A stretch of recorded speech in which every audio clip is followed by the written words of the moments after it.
नमस्कार दोस्तों, आपका स्वागत है हमारी चैनल IIT CBT एग्ज़ाम में।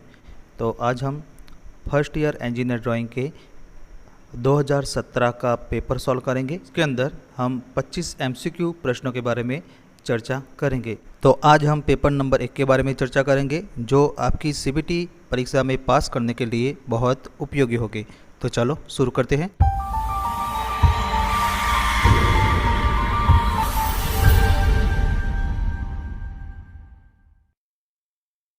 तो पहला प्रश्न, the length to height ratio of a close field arrowhead is, यानी कि एक बंद भरे हुए एरोहेड की लंबाई और ऊंचाई का अनुपात है। तो यहाँ रिक्त दी गई है, इसकी हमें पूर्णता करनी है। तो ऑप्शन ए 1/3, बी 3/1, सी 1/2 और डी 2/1। तो उसका सही जवाब है ऑप्शन नंबर बी 3/1। तो समझ के लिए हमने एरोहेड की यहाँ फिगर भी ली है। तो आप देख सकते हैं कि यहाँ जो एरोहेड की जो लंबाई है वो ऊंचाई से 3 गुना ज़्यादा है। इसके बाद अगला सवाल, with the help of ruler and compass it is possible to construct an angle of, यानी कि रूलर और कंपास की सहायता से का कोण बनाना संभव है। तो यहाँ रिक्त की पूर्णता करनी है। Option A 35 degree, B 40 degree, C 37.5 degree और डी 47.5 डिग्री। तो इसका सही जवाब है ऑप्शन नंबर सी 37.5 डिग्री। तो समझ के लिए हमने यहाँ एक फिगर भी ली है। इसके बाद अगला सवाल, a typical layout of drawing sheet do not content, यानी कि ड्राइंग शीट के एक विशिष्ट लेआउट में नहीं होता है। तो यहाँ रिक्त की पूर्णता करनी है। तो दोस्तों यहाँ ऑप्शन दिए हैं, A centering mark, B orientation mark, C trimming marks और डी आइडेंटिफिकेशन मार्क, यानी कि पहचान चिन्ह। तो उसका सही जवाब है option number D identification mark, यानी कि पहचान चिन्ह। तो समझ के लिए हमने ड्राइंग शीट का लेआउट भी यहाँ रखा है। तो इसमें आप देख सकते हो कि सेंटरिंग मार्क्स यहाँ पे है, इसके बाद ओरिएंटेशन मार्क भी यहाँ दर्शाया गया है और ट्रिमिंग मार्क्स है वो भी यहाँ आपको दिखने को मिलेगा। पर आइडेंटिफिकेशन जो मार्क यानी कि पहचान चिन्ह जो होता है वो ड्राइंग शीट के लेआउट में नहीं होता है। इसके बाद अगला सवाल, the recommended method of dimensioning A sphere with diameter 80 mm is, यानी कि 80 मिलीमीटर व्यास वाले एक गोले का आयाम देने की अनुशंसित विधि है। तो यहाँ रिक्त की पूर्णता करनी है और ऑप्शन ए 85S, बी 580S, सी S85 और डी S580। तो उसका सही जवाब है ऑप्शन नंबर डी S580। तो समझ के लिए हमने गोले का यानी कि स्फीयर का यहाँ फिगर भी लिया है। तो आप देख सकते हो कि यहाँ जो डायमीटर का जो माप है, यहाँ लीडर लाइन खींच के सबसे पहले एस लिखना है। इसके बाद फाई का सिंबल जो डायमीटर दर्शाता है वो रखना है और इसके बाद जो स्फीयर यानी कि गोले का जो माप होता है वो फाई के बाद में यहाँ लिखना है। इसके बाद अगला सवाल, the mini drafter service the purpose of everything except, यानी कि मिनी ड्राफ्टर को छोड़कर हर चीज़ के उद्देश्य को पूरा करता है। तो यहाँ रिक्त की पूर्णता करनी है और option A scale, B set square, C protractor और डी कंपास। तो इसका सही जवाब है ऑप्शन नंबर डी कंपास। तो यहाँ हमने मिनी ड्राफ्टर की भी फिगर ली है और जो मिनी ड्राफ्टर को छोड़कर हर चीज़ के उद्देश्य को पूरा करता है तो वो होता है कंपास। इसके बाद अगला सवाल, the principal view associate with orthographic projection are, यानी कि ऑर्थोग्राफिक प्रोजेक्शन से जुड़े हुए सिद्धांत विचार है। तो यहाँ रिक्त की पूर्णता करनी है। Option A front view, B right side view, C top view और डी ऊपर के सभी, यानी कि ऑल ऑफ द अबव। तो उसका सही जवाब है ऑप्शन नंबर डी ऊपर के सभी, यानी कि ऑल ऑफ द अबव। इसके बाद अगला सवाल, the top front end bottom view align in this manner, यानी कि ऊपर सामने और नीचे के दृश्य यानी कि व्यू तरह से संरेखित होते हैं। तो यहाँ रिक्त की पूर्णता करनी है। ऑप्शन ए क्षैतिज यानी कि हॉरिजॉन्टली, बी लंबवत यानी कि वर्टिकली, सी प्लानर के विचारों के अनुसार यानी कि according to the planar view और डी फ्रंटल प्लेन के समांतर यानी कि parallel to the frontal plane. तो इसका सही जवाब है ऑप्शन नंबर बी लंबवत यानी कि वर्टिकली। इसके बाद अगला सवाल, which of the following is the lightest pencil, यानी कि निम्न में से सबसे हल्की पेंसिल कौन सी है? तो यहाँ ऑप्शन दिए हैं 2B, B1B, C HB और D H। तो यहाँ हमने अलग अलग ग्रेड की जो पेंसिल आती है इसकी फिगर भी ली है। सबसे हार्ड जो पेंसिल आती है उसका ग्रेड है 9H और सबसे सॉफ्ट जो पेंसिल आती है उसका ग्रेड है 9B। तो उसका सही जवाब है ऑप्शन नंबर डी H। इसके बाद अगला सवाल, to draw smooth curve of any nature drafting instrument use is, यानी कि किसी भी प्रकृति के स्मूथ वक्र को खींचने के लिए ड्राफ्टिंग यंत्र का उपयोग किया जाता है। तो यहाँ रिक्त की पूर्ता करनी है। तो option A mini drafter, B french वक्र यानी कि फ्रेंच कर्व, सी टेम्पलेट्स और डी रबर सील्ड यानी कि इरेजर सील्ड। तो उसका सही जवाब है ऑप्शन नंबर बी फ्रेंच वक्र यानी कि फ्रेंच कर्व। तो समझ के लिए हमने सेट स्क्वायर का जो सेट आता है वो भी हमने फिगर के रूप में लिया है। तो यहाँ आप देख सकते हो कि लेफ्ट साइड का जो सेट स्क्वायर है तो इसमें प्रोटेक्टर दिया है और राइट साइड का जो सेट स्क्वायर का जो सेट है इसमें फ्रेंच कर्व यानी कि फ्रेंच वक्र दिया है जो प्रकृति के स्मूथ वक्र को खींचने के लिए उपयोग किया जाता है। इसके बाद अगला सवाल, which of the following is not use to fix drawing sheet on the board, यानी कि निम्नलिखित में से किसका उपयोग बोर्ड पर ड्राइंग शीट को लगाने के लिए नहीं किया जाता है? तो option A drawing pin, B चिपकाने वाला टैप, सी क्लिप्स और डी थ्रेड। तो उसका सही जवाब है ऑप्शन नंबर डी थ्रेड। इसके बाद अगला सवाल, for orthographic projection the engineering custom bureau of Indian standard desiccate the use of, यानी कि ऑर्थोग्राफिक प्रोजेक्शन के लिए भारतीय मानकों के इंजीनियरिंग कस्टम ब्यूरो के उपयोग को निर्धारित करता है। तो ऑप्शन ए प्रथम कोण प्रक्षेपण यानी कि फर्स्ट एंगल प्रोजेक्शन, बी दूसरा कोण प्रक्षेपण यानी कि सेकंड एंगल प्रोजेक्शन, सी तीसरा कोण प्रक्षेपण यानी कि थर्ड एंगल प्रोजेक्शन और डी चौथा कोण प्रक्षेपण यानी कि फोर्थ एंगल प्रोजेक्शन। तो उसका सही जवाब है ऑप्शन नंबर सी तीसरा कोण प्रक्षेपण यानी कि थर्ड एंगल प्रोजेक्शन।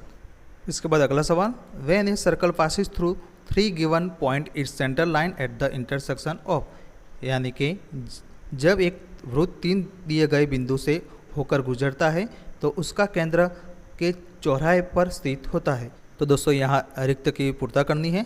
तो ऑप्शन ए सबसे लंबी रेखा का लंब समद्विभाजक और सबसे छोटी रेखा के अंश से खींची गई लंब रेखा, बी सबसे छोटी रेखा का लंब समद्विभाजक और सबसे लंबी रेखा के अंश से खींची गई लंब रेखा, सी बिंदु को जोड़ने वाली रेखा का लंबवत द्विभाजक और डी प्रत्येक बिंदु के माध्यम से खींचे गए स्पर्शक रेखा का स्पर्शक।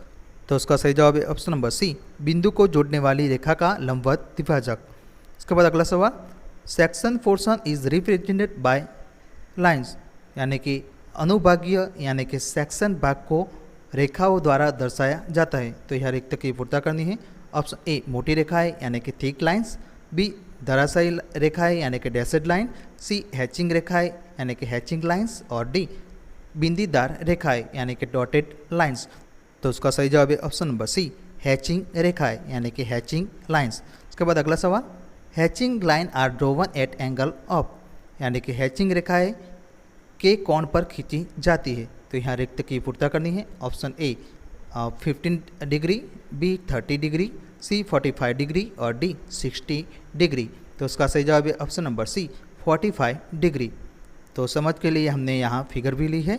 जो हैचिंग रेखाएं जो होती है वो 45 डिग्री पे खींची जाती है। इसके बाद अगला सवाल, in an isometric sketch of A cube, यानी कि घन के सममितीय यानी कि आइसोमेट्रिक रेखा चित्र में होते हैं। तो ऑप्शन ए सामने का चेहरा अपने असली आकार में दिखाई देता है, बी आवर्ती कुल्हाड़ियों 37 से 45 डिग्री पर है, सी सभी चेहरे समान रूप से विकृत है और डी केवल गहराई की दूरी को कम किया जाना चाहिए। तो इसका सही जवाब है ऑप्शन नंबर सी सभी चेहरे समान रूप से विकृत है यानी कि all faces are equally distorted. इसके बाद अगला सवाल, which set of lead grade has a grade out of sequence, यानी कि लीड ग्रेड के किस सेट में ग्रेड क्रम से बाहर है।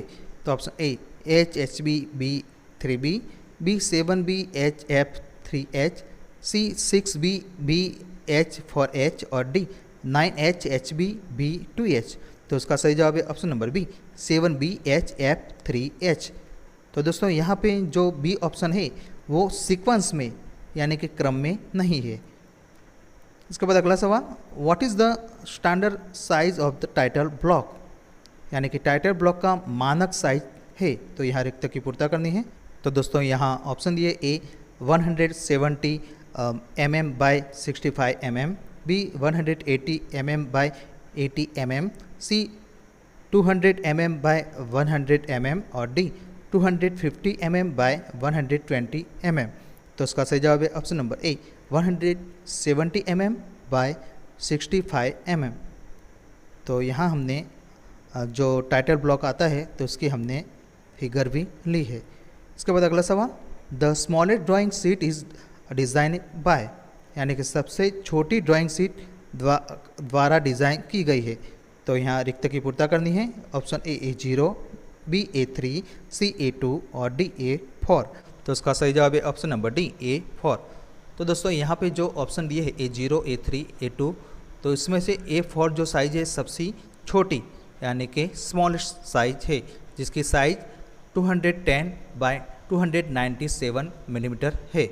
इसके बाद अगला सवाल, superpose dimensioning is simplify method of, यानी कि सुपरपोज डायमेंशन की एक सरलीकृत विधि है। तो यहाँ रिक्त की पूर्ति करनी है। Option A chain dimensioning, B समांतर डायमेंशनिंग, सी संयुक्त डायमेंशनिंग और डी सारणीयबद्ध डायमेंशनिंग यानी कि ट्यूबुलर डायमेंशनिंग। तो उसका सही जवाब है ऑप्शन नंबर बी समांतर डायमेंशनिंग यानी कि पैरेलल डायमेंशनिंग। तो यहाँ हमने पैरेलल डायमेंशनिंग की एक फिगर भी ली है जो डायमेंशनिंग में सबसे सिंपल मेथड होती है। इसके बाद अगला सवाल, when 1 visible outline, 2 hidden line, 3 projection line and 4 central line overlap the recommended sequence of priority is, यानी कि जब एक दृश्यमान रूपरेखा, 2 छिपी हुई रूपरेखा, 3 प्रक्षेपण रेखाएं और 4 केंद्र रेखाएं प्राथमिकता से अनुशंसित अनुक्रम को ओवरलैप करती है।